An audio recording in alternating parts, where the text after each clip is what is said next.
Figured I'd give you another review of one of my other pistol systems, this one a little less modern. It's Walther P-1. Now I know most of you are thinking like, what the heck, that's P-38. There's an important distinction between the P-38 and the P-1. P-38 was made in wartime, a couple years after a few were assembled. The P-1 was post-war, used up into the late 80s by the Bundeswehr and different German military and police units. The difference is the frame is alloy on this gun. There's a little reinforcing pin put in there, and for all intents and purposes, other than that, it's just a little lighter, but it's very similar. The officer guns given out World War II had walnut grips, so I put walnut on there. This gun originally came with Bakelite. Give you a little background on the design of this pistol. During the rearmament period, Hitler wanted a gun to replace the myriad of other guns. They had the Mauser broom handle, they had the PA-08, or the P-08, the famous Luger toggle. So what they did is they decided to search for a new gun. There are certain stipulations. It had to be 9mm, had to have 8 rounds or less to comply with the Versailles Treaty, had to have an external hammer with a safety, double action trigger, exposed barrel for heat dissipation, and then one thing that Mr. Adolf wanted was a loaded chamber indicator. So this gun was made by Walther, this particular one in 1979, but the design went into service in 1938. A lot of, just like Browning, Walther, and this gun was responsible for a lot of modern trends in pistols. So you'll see the entire breech is open, not just to one side. So these things eject a little funky straight over your head.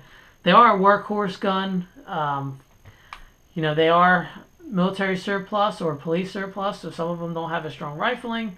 Mine has great rifling. Used to be able to get them for about $300. Now they're considerably more. But they're a really nice option as opposed to a really expensive Luger or an authentic World War II matching Walther. Something you can actually go out and shoot and not worry about breaking. You know, sometimes the serial numbers don't match. Mine do. My gun was made in June of 1979.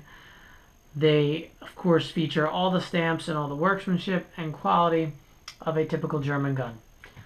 To break this gun down, you slide that down. And then you pull the trigger. After you release the slide,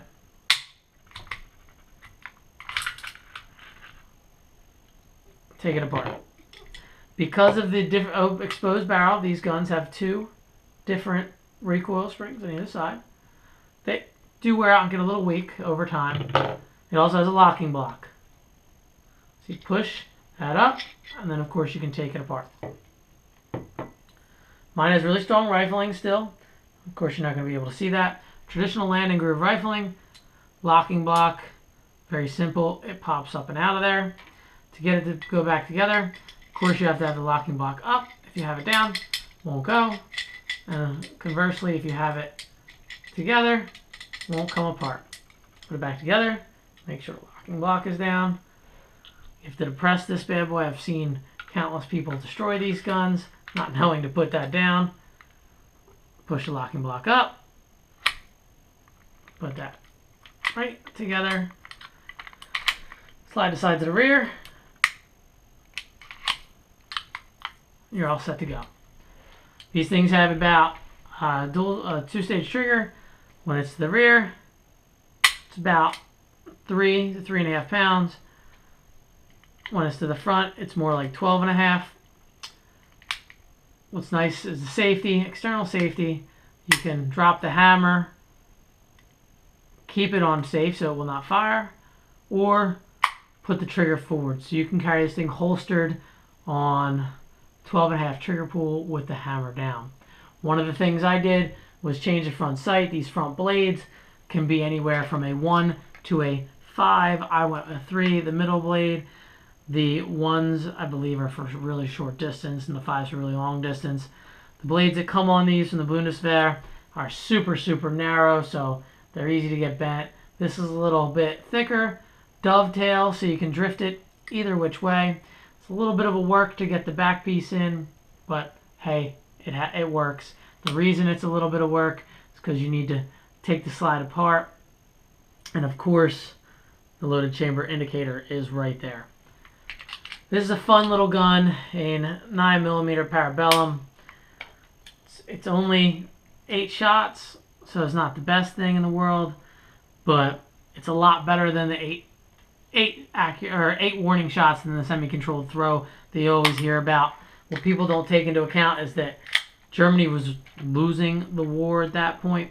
You have almost a 5-inch barrel. You had a bunch of inexperienced kids shooting. This gun is accurate, and it's fun to shoot, and you get them for cheap.